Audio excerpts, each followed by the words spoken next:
So I guess I would be classified as a non-traditional student, and the most blazing example I have is when I first noticed the generational gap between myself and most students at UCBA would be in my French class. My French professor asked us to write a brief description of a figure, cartoon figure, movie figure, somebody that somebody in our small group might know. And since my nickname in elementary school was Sprout, because I was always the smallest, I thought of the Jolly Green Giant. And clearly I haven't watched television in a few decades because nobody knew that. And so after guesses of the Hulk and the Green Lantern, I realized that there was a huge disconnect between me and my fellow students that existed far beyond me just not wearing Ugg boots to school. So one of my fellow classmates said to me, well, it's okay, we're just non-traditional students. And I said, why would I call myself a non-anything? And she said, well, because it's better than calling yourself old. And I thought, wow, if those are my two choices. Because we live in a society where we don't put negative prefixes in front of words that we use to describe ourselves. We don't call ourselves unemployed. We say that we are looking for work.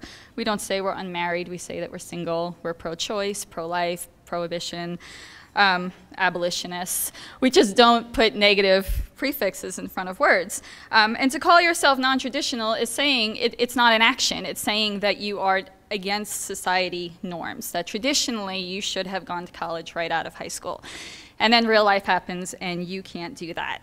But ironically, when you take a history class, you realize that it is the non-traditional people and it is the rule breakers that we celebrate in history. We celebrate people like Frederick Douglass and Abraham Lincoln and Elizabeth Cady Stanton and Alice Paul and Gandhi. And just recently, our Ohio Senator Rob Portman. All these people are non-traditional and have non-traditional thinking. So to all those non-traditional students out there that are feeling the weight of having to raise children and having to have a full-time job and having to pay a mortgage or a rent, I say relax, you're in good company being non-traditional. And also change the story that you tell yourself. If you have a full-time job and you have 3 children, you're also really great at time management. So it might take a few minutes at the end of the day to kind of rework your schedule, but you can do it.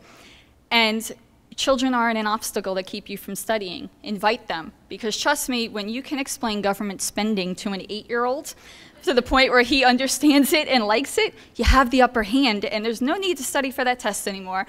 It's in your long-term memory, and your child will remind you about it at dinner time. And there are real obstacles, and I get that. There were days where I didn't know who was going to pick my son up from the bus stop.